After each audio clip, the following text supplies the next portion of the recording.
I think you could use some help. Miss Calloway. Mr. Whitfield. Thank you for helping me the other night. Then let's eat it together. Dance with me.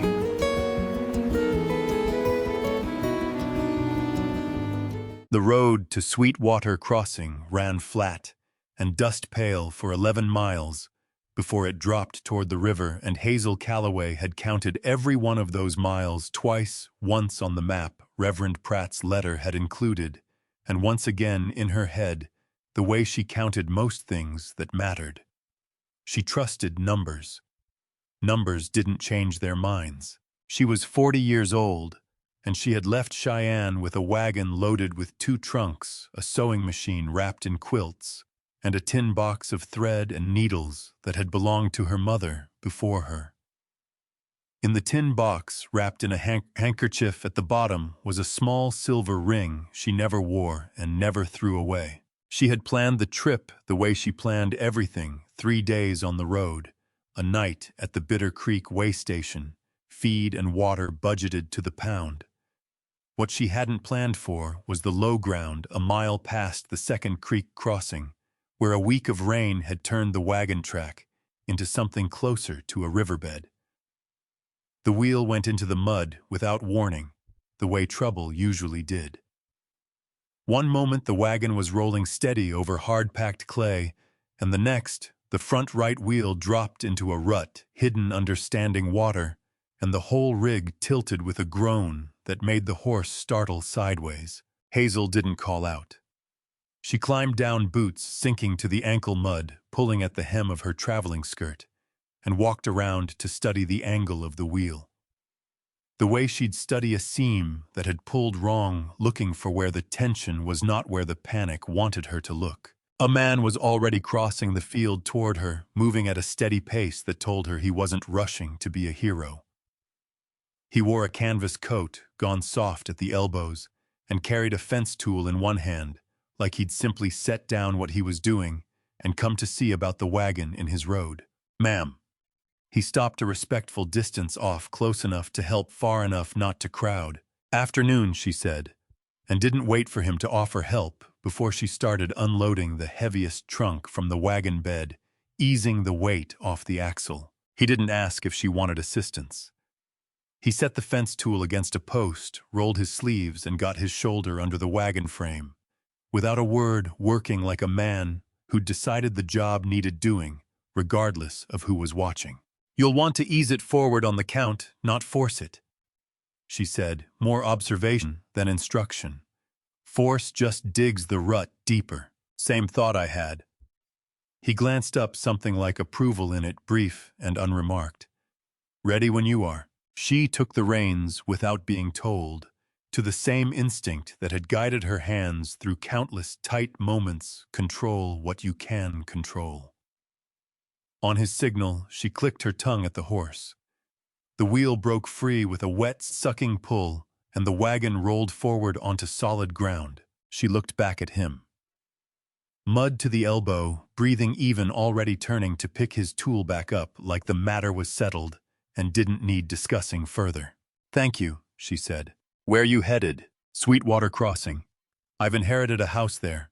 Cora Calloway was my aunt." Something shifted in his face, recognition maybe, or simple respect. "Whitfield Place is a half-mile on. You'll pass my fence line the whole way in." He nodded toward the road. "Watch that second rut past the cottonwoods. Same trouble twice." She studied him a moment longer than the exchange strictly required. He didn't fill the silence with more words than he needed, and he didn't look at her the way some men did, cataloging. His attention stayed on the practical assessing, then moving on to the next honest thing. "I'll remember that," she said. She drove on and did not look back, though something in her noted with the same precision she brought to measuring against him that he hadn't asked her a single unnecessary question. Not where her husband was. Not why a woman traveled alone with a loaded wagon and a sewing machine wrapped like something precious. He'd simply seen a problem and put his shoulder to it and let the rest of it be her business. Sweetwater Crossing came into view. An hour later, a scatter of buildings along the river bend, a church with a bell tower leaning slightly west, a mercantile with barrels stacked outside a scattering of houses, with smoke already curling from a few chimneys against the coming evening chill. Smaller than she'd pictured. Smaller maybe than the kind of place that could hold trouble for a woman like her, or maybe exactly the kind of place that could. She had learned in 14 years of building a life around her own two hands that towns revealed themselves slowly. This one would take its time. So would she.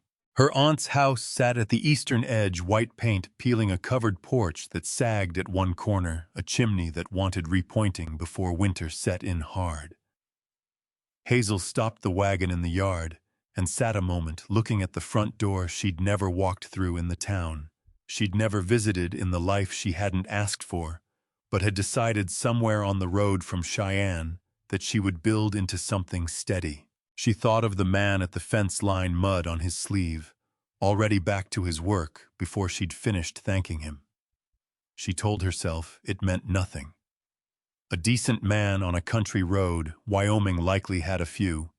She'd find out soon enough whether Sweetwater Crossing was the kind of town that made room for a woman who needed nothing from anyone. She climbed down, unhitched the horse, and carried her mother's tin box inside. First the way she always carried it first, in every town, as if the thread and needles inside were the one thing in her life that had never once let her down. The house smelled of dust and dried lavender, and underneath both, faintly of cedar, her aunt had kept the wardrobes lined with it. Hazel discovered running her hand along a shelf gone soft with age. Cora Calloway had died in the spring, and the letter from Reverend Pratt had been brief and businesslike. The house and the shop behind it are yours, should you choose to claim them. Hazel had not hesitated long. Cheyenne had given her a good trade and a fair living, but nothing that felt like it belonged to her, the way a place her own blood had built might. She'd sold her lease packed what mattered, and come telling herself the whole way that this was simply practical. A paid-off house was worth more than a rented room, whatever town it sat in. The shop behind the house surprised her most, a single room with a cutting table still dressed in chalk marks, shelves of thread gone dull with dust, a dress form standing in the corner, like a patient ghost, and a ledger left open on the counter, as though Cora had simply stepped out mid-sentence and never returned. Hazel ran her fingers down the last page. Names, amounts owed, some crossed through paid in full, others not. Whitfield L., 2 YDS gray wool balance owed $140. She stood with her finger on the entry a long moment, then closed the ledger. Coincidence, likely. Half the county probably owed Cora something. A knock came at the front door before she'd finished unpacking the second trunk. The woman on the porch was somewhere past 60, sharp-eyed, holding a covered dish like a calling card. Ruth Ann Dobbs. I live the next lot over, used to bring your aunt her mail when the weather turned bad. She held out the dish without waiting for an invitation. Chicken and dumplings. You'll not want to cook your first night in a house that's been empty 6 months. That's kind of you. It's practical, Ruth Ann said, stepping past her into the front room, with the easy confidence of a woman long accustomed to knowing everyone's business before they did. Your aunt spoke of you, said you had a good business up in Cheyenne, said you were stubborn as a fence post too, though she meant it as a compliment. Hazel allowed herself the smallest smile. She wasn't wrong. Ruth Ann's eyes moved around the room, cataloging. Hazel understood, though not unkindly. She noted the dress form the sewing machine, still wrapped in its quilts by the door. The tin box already set on the mantel where anyone entering would see it first. You'll find Sweetwater Crossing small. Small towns notice things. I say that not to trouble you, only so you know the water you're stepping into. I've stepped into unfamiliar water before. I expect you have. Ruth Ann set the dish on the table. Your aunt's shop did good work. Half the church closets have something she stitched. If you're of a mind to open it again, you'll have customers before you've unpacked your scissors. Mrs. Aldous alone will want 3 dresses before Christmas, though she'll haggle you down on the price first, out of habit, not need. After Ruth, Anne left, Hazel sat at the cutting table with a cup of the tea she'd finally managed to brew and opened the ledger again. She found herself returning to the Whitfield entry, tracing the faded ink, wondering idly whether the debt had ever been settled, whether it was even the same man. Sweetwater Crossing surely had more than one Whitfield. She flipped further back through the pages and found the name again, twice more small purchases going back years. Thread, a collar repair, a coat lining. She told herself it was simple curiosity, the kind any careful bookkeeper would have about an outstanding account. She closed the ledger a second time more firmly and carried her mother's tin box up to the bedroom that had been her aunt's, setting it on the dresser, exactly the way she always did, thread on the left, needles on the right. The handkerchief-wrapped ring tucked beneath both where her hand wouldn't find it by accident. Outside, the last of the daylight was going gold over the river, and somewhere down the street a dog barked twice and went quiet. Ordinary sounds. A town settling into evening, without her the way every town she'd ever arrived in had settled into evening without her, at least at first. She had grown skilled at being the newcomer, competent, reliable, and somehow never quite invited to supper, because surely a woman who managed so well had her own arrangements. She'd stopped minding that mostly. She unpacked her sewing machine, last setting it in the shop window, where the morning light would catch it, and stood a long moment, looking at the empty street through glass gone cloudy with age. Cora Calloway had built something here, stitch by stitch, debt by forgiven debt, one careful transaction at a time. Whatever else Sweetwater Crossing turned out to be, Hazel intended to do the same. She banked the stove, checked the door twice out of long habit, and went up to bed, thinking, for reasons she chose not to examine closely, of a man with mud on his sleeve, who hadn't asked her a single unnecessary question. Her first customer came 3 days later. A young mother named Sarah Pruitt, with a torn christening gown and an apologetic manner, as though she expected to be turned away before she'd finished explaining what she needed. Hazel looked over the tier, quoted a fair price, and had the gown mended and pressed within the hour, while Sarah waited, bouncing a fussing infant on her hip and watching the needle move with unconcealed relief. My mother-in-law said Cora Calloway's niece wouldn't likely know Wyoming work from city work, Sarah admitted, folding the finished gown with careful hands. I told her a torn seam is a torn seam wherever a woman learned to sew it. She's not wrong to wonder, Hazel said without heat. Wondering's not the same as deciding. It's the deciding I mind. Sarah left with the gown, and Hazel suspected a story to carry back across town, the kind of story that mattered more than any sign she could have hung in the window. The mercantile smelled of coffee beans and new leather, and the boy behind the counter, 16, maybe with a ledger book he clearly hadn't mastered, was in the middle of tallying a bolt of wool when Hazel corrected him. 12 cents a yard, not 15. That's the posted price on the shelf tag. She kept her voice even the tone she used for anyone, regardless of age, who needed correcting, without needing to feel small about it. The boy flushed and recalculated, checking the tag twice to be sure. Yes, ma'am. Sorry, ma'am. New at the figures. Everyone's new at something once. She said it kindly and meant it. She was still waiting on her corrected total when the bell over the door rang, and she felt, before she turned, some awareness settle over her shoulders that she recognized and did not welcome. Logan Whitfield stood just inside the doorway, with a coil of fence wire under one arm, hat pushed back, looking for one unguarded second, like a man caught off balance by something he hadn't expected to find in the mercantile on a Tuesday. Miss Calloway. He'd learned her name then. Word traveled in a town this size, same as it always did. Mr. Whitfield. She let the name settle, watching something flicker across his face, surprise maybe that she'd learned his too. I believe you're the man who pulled my wagon out of the mud. Same road, same mud most years. A brief pause. House treating you well. Well enough. I found my aunt's shop out back. It appears she did business with half this county. She didn't intend the next part to sound like a test, but it came out that way regardless. Including, I believe, a Whitfield. Gray wool 2 yards plus a collar repair and a coat lining going back some years. Something crossed his face that might have been embarrassment, might have been simple honesty. That'd be me. Bought the wool for my sister's wedding dress trim 3 years back. The coat lining was after a winter that near ruined every coat in the county. I meant to settle up before your aunt passed. Never got round to it. No excuse offered, no attempt to explain the delay away.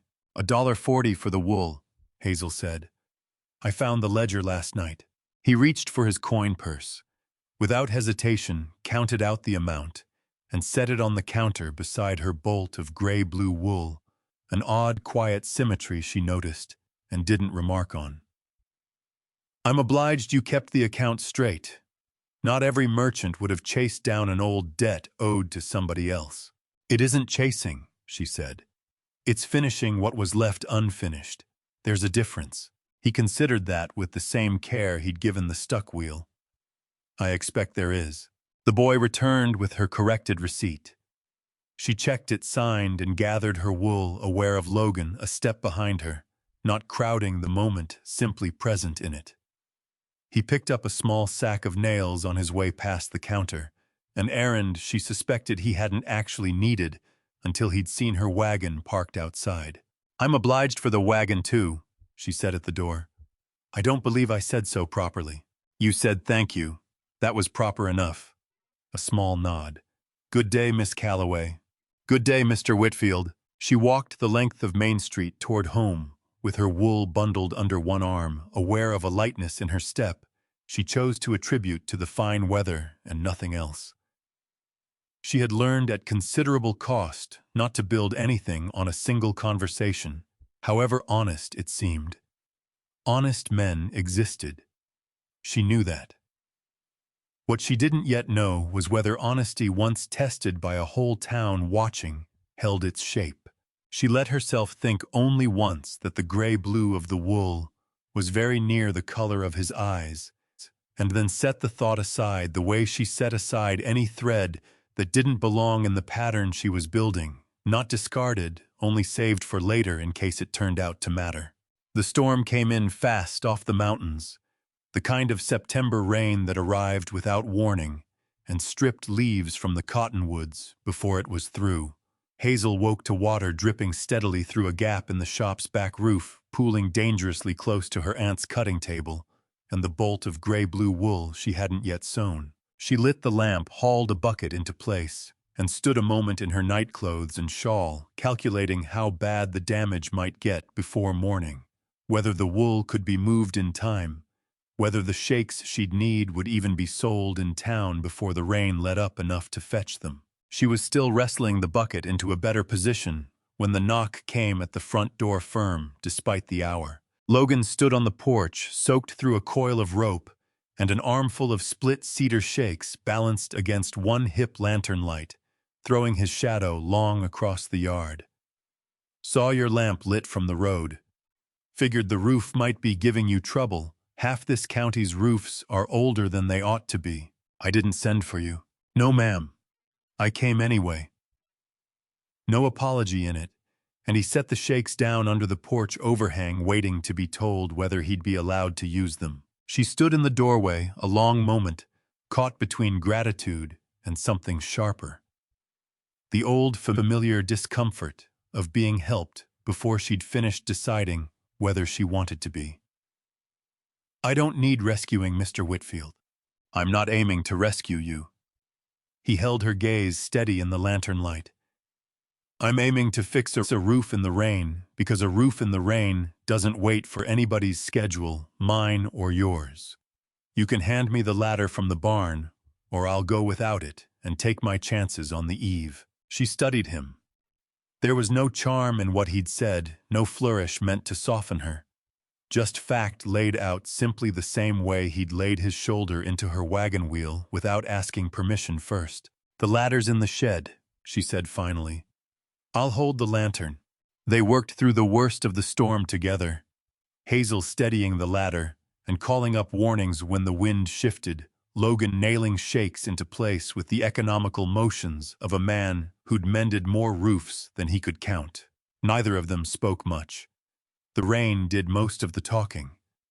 Once, when a gust nearly took the lantern out of her hand, he reached down without looking and steadied her wrist for exactly as long as it took the wind to pass, then let go and went back to his hammering, as though nothing had happened. By the time the leak was patched, they were both soaked to the skin, and Hazel found herself laughing a short, surprised sound she hadn't planned on, when a gust knocked Logan's hat clean off and sent it tumbling across the yard. He caught it, wrung it out, and looked at her with an expression she couldn't quite name. "First time I've heard you laugh, Miss Calloway. Don't get used to it. Wouldn't dream of it." But something in his voice suggested otherwise. She made coffee after more from habit than hospitality, and they sat across her aunt's cutting table while the last of the storm rolled east over the ridge.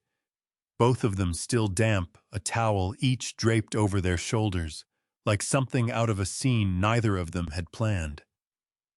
The silence between them was easy in a way she distrusted on principle and welcomed anyway. "You didn't have to come," she said finally. "I've mended roofs before. I don't doubt it."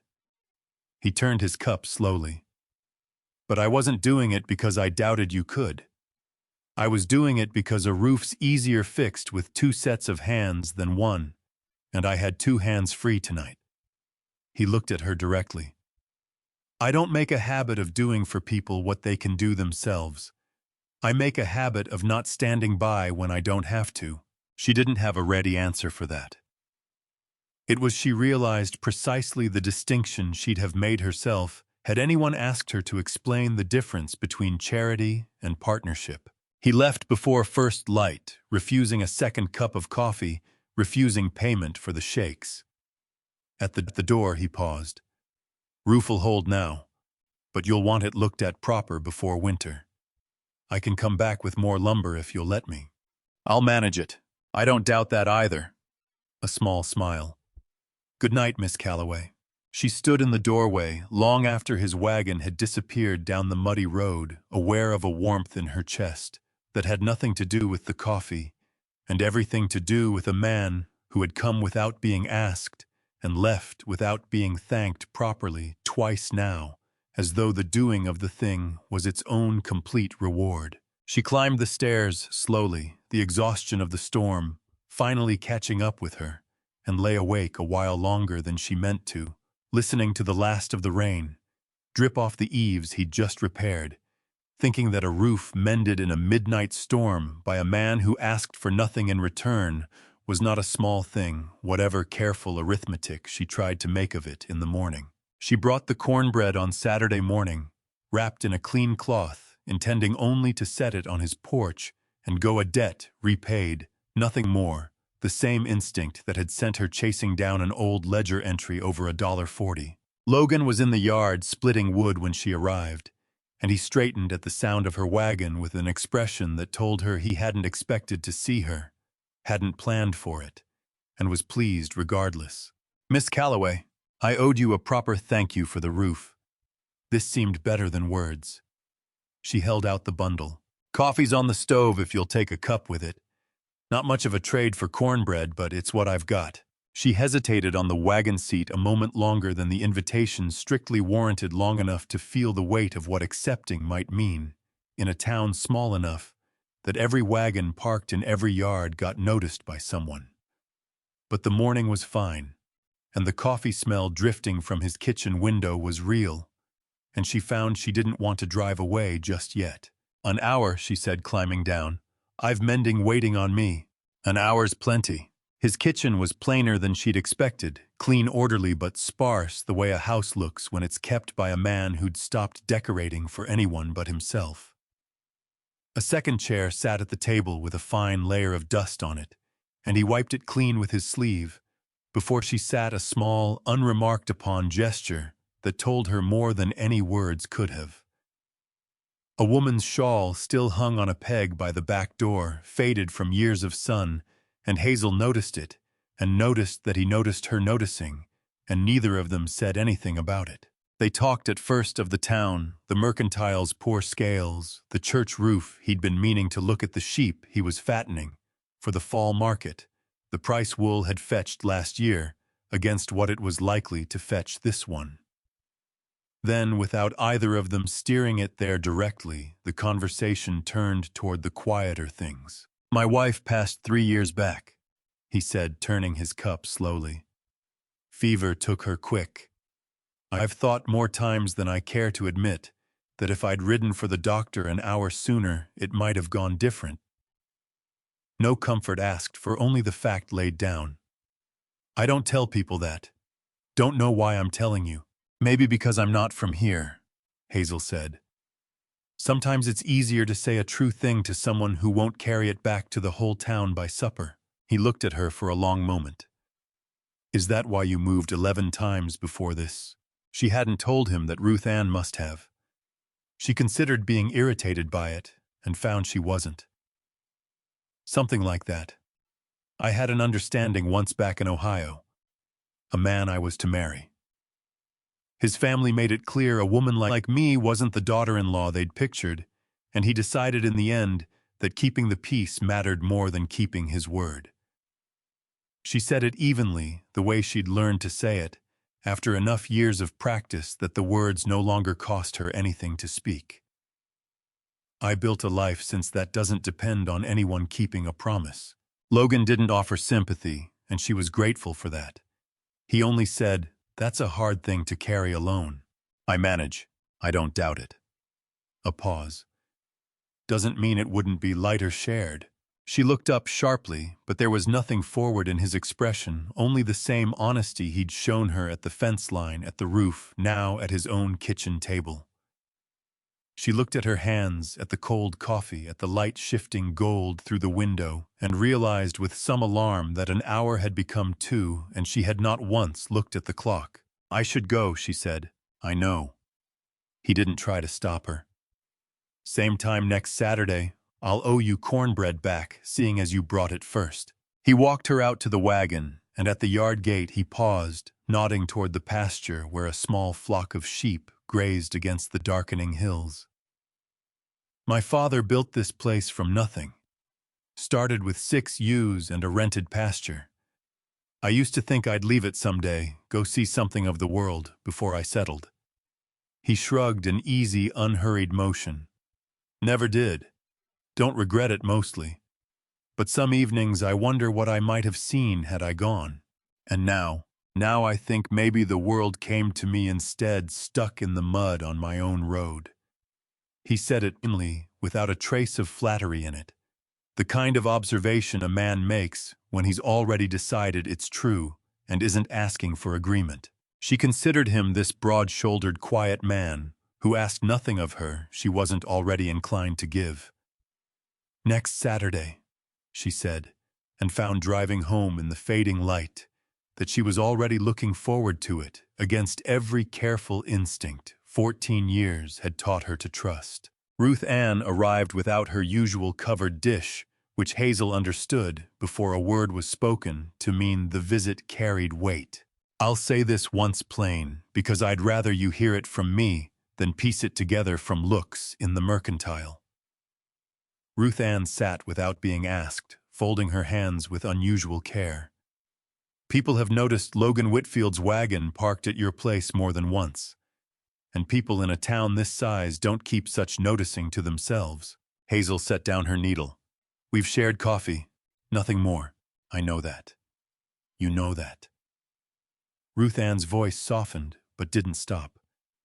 "Doesn't mean the Pruitt family or the Aldous sisters or half the men who sit in the second pew keep the same understanding. There's talk, Hazel. Some of it unkind. I won't pretend otherwise to spare your feelings, Because I'd rather you walk into it with your eyes open than be surprised by it in the mercantile some morning. Hazel had expected this in the abstract, had known from the moment Logan's kindness first showed itself steady rather than passing, that a reckoning of some kind waited somewhere down the road. Knowing it in the abstract did nothing to soften the particular sting of an anonymous note she found in her mailbox 2 days later, unsigned, its message brief and its intention unmistakable. Some folks in this town remember what happened last time a man forgot his place. She read it twice, standing at the end of her own porch steps, with the morning still cool around her, and made herself finish reading it before she let her hand shake. She did not cry over it. She had cried over worse once in Ohio, and had promised herself afterward that she would not spend tears on people too cowardly to sign their own names. But she folded the note into the bottom of her sewing box beneath the thread, beside the ring she never wore, and felt the old wall rise inside her chest with the familiar exhausting ease of something long practiced. When Logan came by that Saturday, she met him on the porch rather than inviting him in. "I've mending to finish," she said before he could speak. "I won't have coffee this week." He studied her face with the same care he gave a fence line before deciding where to set a post. "Something's happened." "Nothing's happened. I have work." She kept her voice even, armored the way she'd learned to keep it whenever the ground beneath her began to feel less solid than she needed it to be. Hazel. Her name, not her surname, for the first time, quiet, not presumptuous. "I've known this town my whole life. I know the sound of it when it starts talking. If someone said something to you, I'd rather hear it plain than watch you build a wall I can't see the reason for," she almost told him. Almost handed him the note, and let him see exactly what Sweetwater Crossing thought of a man who spent his Saturdays at a black woman's kitchen table. But 14 years of self-protection did not unlearn itself in a single conversation, however honest, and she found the old practiced words rising instead of the true ones. "There's nothing to hear. I think it's best we keep to town business for a while, Mr. Whitfield." Something moved behind his eyes, not anger but a kind of patient understanding, as though he recognized the wall for what it was, and had decided not to push against it, only to wait beside it. "All right," he said. "I'll not push where I'm not wanted. But I'll say this once: whatever's been said to you, it isn't true, and it isn't going to change how I spend my Saturdays, wall or no wall." He tipped his hat. "Good day, Miss Calloway."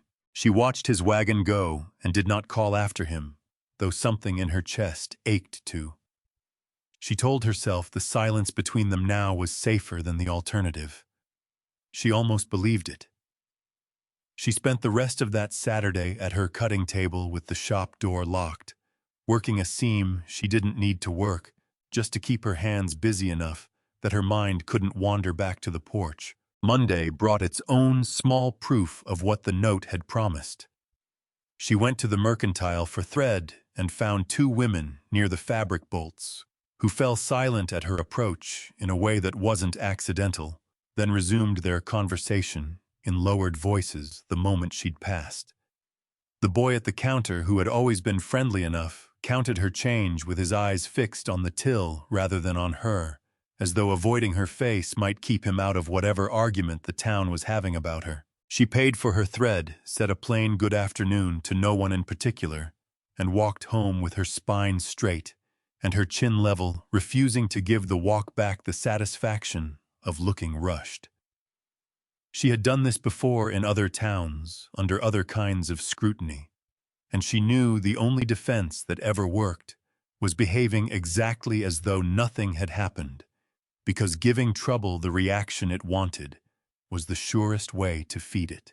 The Harvest Festival vestments had always been sewn by whoever ran the shop behind the old Calloway house, a tradition Reverend Pratt raised at council meeting as a formality, expecting no objection. "I got one anyway. I don't say this to be unkind," said Aldous the elder, who ran the feed store, folding his hands the way men do when they mean to sound reasonable while saying something that isn't. "But some families have raised concern. About who's doing the church's sewing this year. I only think it's worth considering. The room went still in the particular way. A room goes still when everyone present understands exactly what's being avoided. Logan had come to the meeting about the sanctuary roof, sitting near the back with a bill of materials in his coat pocket, and he stood before Reverend Pratt could answer. Considering what exactly? His voice was quiet, but it carried the length of the small room. Whether Hazel Calloway sews a fine seam, ask anyone wearing something she's made. Or considering something else, something you're not quite willing to say, plain in a church council meeting. Aldous shifted. I only meant, I know what you meant. Logan didn't raise his voice. He didn't need to. I've watched this town decide more than once that decency has conditions attached. I buried my wife in this church. I've mended this roof twice with my own hands and never asked for so much as a thank you note. And I'll tell you plainly, if there's no room in Sweetwater Crossing for Hazel Calloway's work, then there's no room in it for my help either, not on this roof, not on any fence, not on anything else this town needs done. The room went quiet, in the particular way rooms go quiet, when someone has said a true thing nobody wanted spoken aloud. Somewhere near the front, Mrs. Aldous looked at her hands. Reverend Pratt cleared his throat. I don't believe anyone here intended, then let the vote reflect that, Logan said. Miss Calloway sews the vestments, same as her aunt did for 20 years before her. I'll hear no more discussion on it. The vote, when it came, was not unanimous, but it was decisive. Aldous said nothing further, though his jaw stayed tight through the rest of the meeting. Logan sat back down, jaw set, and did not look pleased with himself. Only settled the way a man looks after he said a thing he'd been carrying too long. Word reached Hazel by supper carried as most things in Sweetwater Crossing were through Ruth Ann, who arrived at her door breathless with the telling of it still in her church meeting shawl. He stood up in front of the whole council. Hazel, Aldous and all, said the town could keep his help or keep its talk, but it couldn't have both. You should have seen Aldis's face, like a man who'd bet on a hand and lost it in front of everyone. Hazel set down her sewing hands, unsteady in a way she rarely allowed herself. She thought of the note folded beneath her thread. She thought of Ohio, of a man who had chosen his family's comfort over his word, and she thought now of a different man who had stood in a room full of people and chosen the opposite, without being asked, without her even present to see it. He didn't have to do that, she said quietly. No, Ruth Ann agreed. He didn't. Hazel sat a long while after Ruth Ann left, the lamp burning low, turning the whole evening over the way she turned over a length of fabric, before cutting it, looking for where the grain ran true. She had spent 14 years believing that the man's kindness, tested by an audience, would always bend towards safety. She was no longer certain that belief still held its shape. She drove to his ranch the next evening, not to thank him. Thanking felt too small for what he'd done, but because she owed him finally the whole truth she'd only ever given him in pieces. I was mending a gate when she arrived, and he set down his tools without a word. When he saw her face, some instinct telling him this visit carried weight. I heard what you said at the council. She began, standing in his yard rather than sitting, needing to say this on her feet. I came to tell you the rest of what happened in Ohio.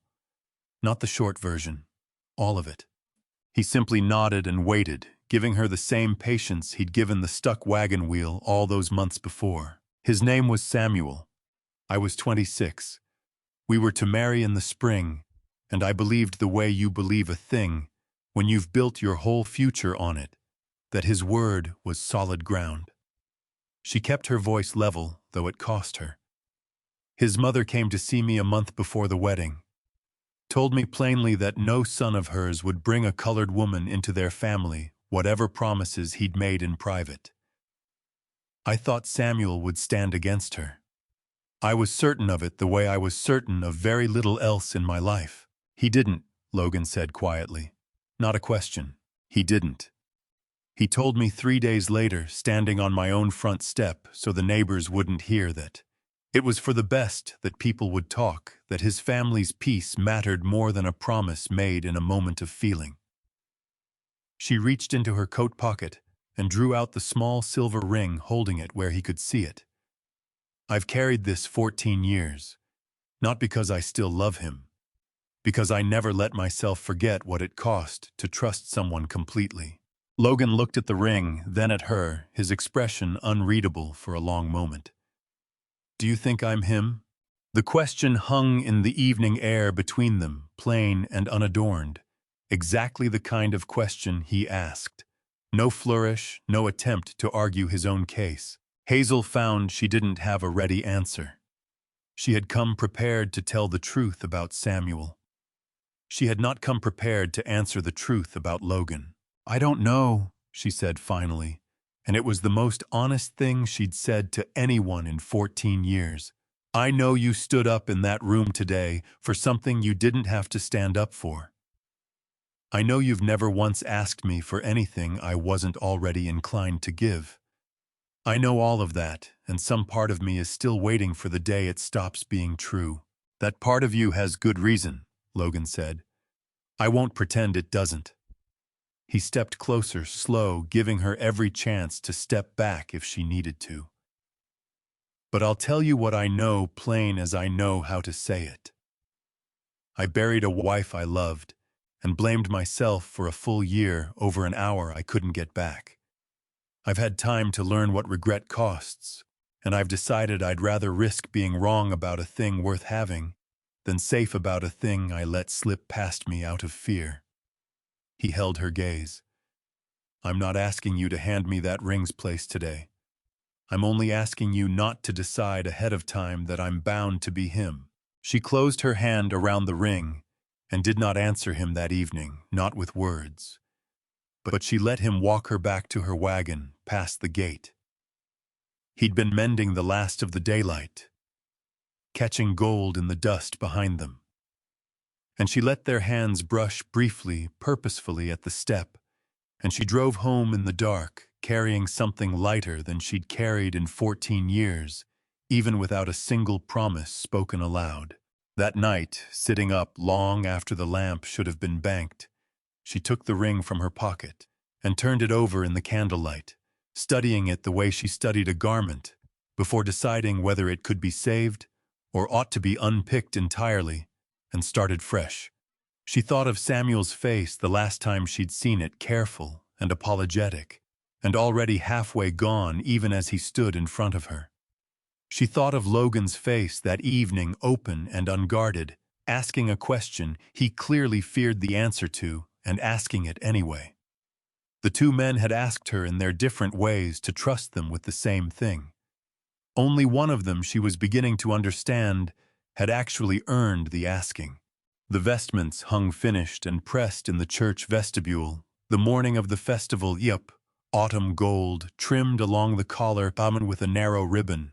Hazel had embroidered by hand, a small detail she hadn't expected anyone to notice. They noticed. Mrs. Aldous complimented the stitching without apparent irony, running a finger along the collar seam, the way a woman does when she's genuinely admiring the work, and not merely being polite. The Pruitt girls asked shyly whether Hazel might take in a dress before the winter social. Not every face in the crowd was warm. She caught a few measuring looks, a few conversations that quieted when she passed. But the town's response on the whole surprised her with its ordinariness. Good work, it turned out, spoke plainly enough that most people found it easier to simply see it than to argue with it. Not everyone let it go quietly.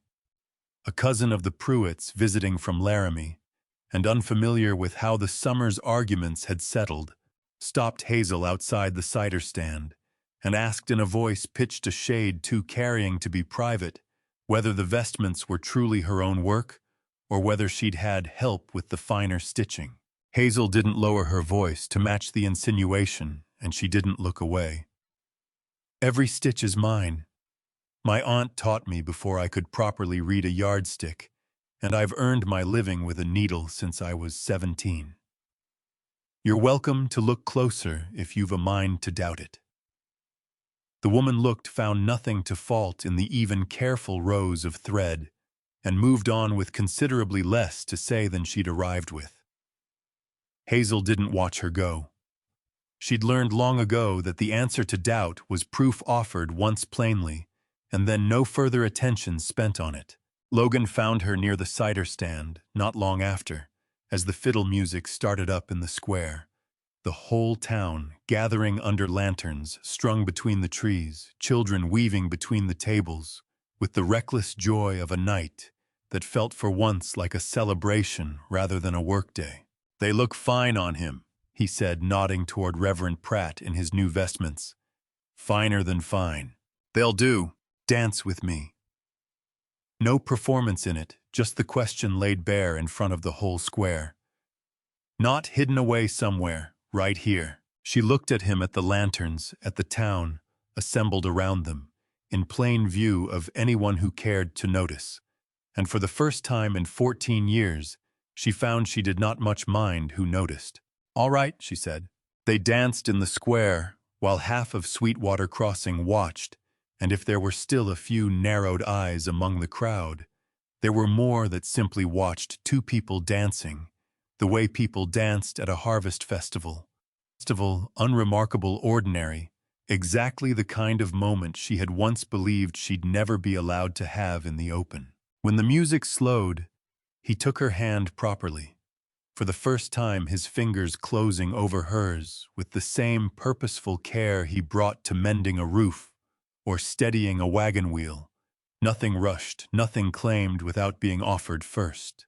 "I meant what I said in the council room," he said quietly, close enough now that only she could hear it. "This town can keep its talk or keep my help. I've made my choice plain enough. I'd like to know if you've made yours." She looked up at him, the lantern light warm across his face, the whole square turning slow around them in fiddle time.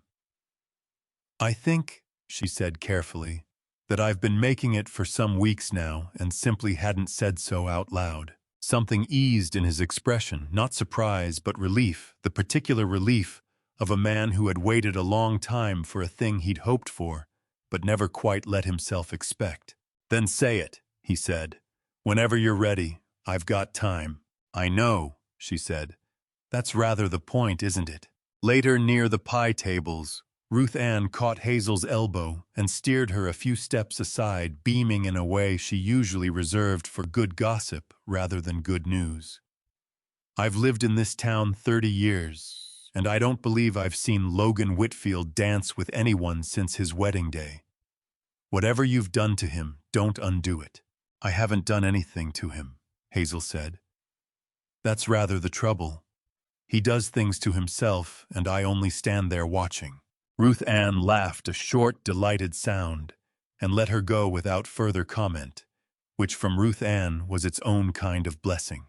They danced until the music ended, and walked home together under a sky gone thick with stars, her hand still folded in his the whole way. And for the first time since Ohio, Hazel Calloway let herself believe that being seen plainly and completely might not be the danger she'd spent 14 years guarding against. He asked her in October, at the exact bend in the road, where her wheel had first sunk into the mud, a spot she hadn't realized until she stood there again. He had spent every week since quietly reinforcing, packing gravel, and clearing the drainage so no wagon would ever founder there again. "Started the week after I pulled you out," he said, when she noticed the firm ground beneath her boots. "Didn't tell you. Didn't see the need to make a show of it. You've been mending this road since before I properly knew your name. Since the day I watched you climb down off that wagon and start unloading fence boards before you'd said 2 words to me." He turned to face her, fully hat in his hands, the autumn light gold across the fields behind him. "I've thought a long while about how to say this the way you'd want it said. So here it is.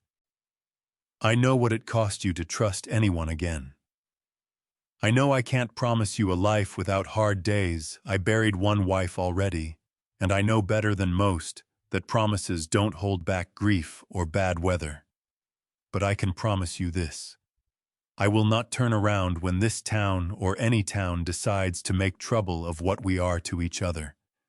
I've proven that once already, and I'll prove it every day after if you'll let me." Hazel looked at the road beneath her feet.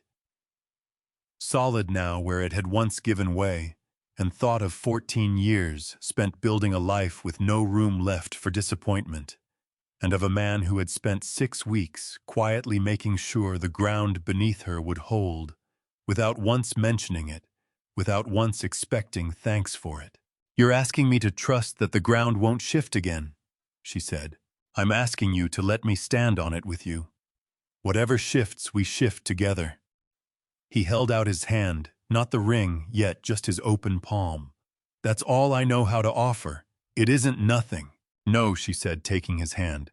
"It isn't nothing at all." He knelt, then right there on the road. He'd rebuilt for her without being asked, and asked her properly, and she said yes with a steadiness that surprised her. Not the trembling yes of a woman gambling everything on hope, but the considered yes of a woman who had watched a man's character tested by an entire town and found it did not bend. They married in November in the church, whose vestments she'd sewn herself, before a congregation that had, in the space of 2 months, learned to see her the way Logan always had through her work, her steadiness, her dignity, rather than anything else. Ruth Ann sat in the front pew and did not bother hiding her tears. Reverend Pratt, in the gold vestments trimmed with Hazel's careful ribbon, spoke the words plainly the way both of them preferred things spoken. Even Aldous came standing near the back with his hat in his hands, and said nothing about it to anyone, which was from a man like Aldous its own kind of apology. Hazel had sewn her own dress in the evenings that October, a plain cream wool with a collar she'd unpicked and reset 3 times until it sat exactly right. And when she walked the short aisle alone, no father to give her away, no need of one, she carried nothing but a small bundle of late-season asters Ruth Ann had cut from her own garden that morning. Logan stood at the front in a coat she recognized as newly bought, the first new coat she'd seen him in since she'd arrived, and something in the sight of it, a man who mended everything and replaced nothing, choosing to replace this one thing for this one day, undid something careful in her chest that she hadn't expected to give way so easily. That evening at Logan's kitchen table, their table now, Hazel set the old silver ring into her tin sewing box one final time, tucked beneath the thread where it belonged. A closed chapter rather than an open wound, and slid onto her hand. Instead, the plain gold band Logan had chosen without fuss or flourish, exactly as she'd have chosen it herself. Outside, the Wyoming evening settled purple and gold over the ridge, the same color it had been the night her wheel first sank in his mud, the same steady light that had watched them build slowly and without ceremony. Something neither of them had believed they'd be given twice. The table that night was set for 2. It would stay that way, she thought, watching him bank the stove with the same unhurried care he brought to everything, for as long as either of them had breath to keep it so.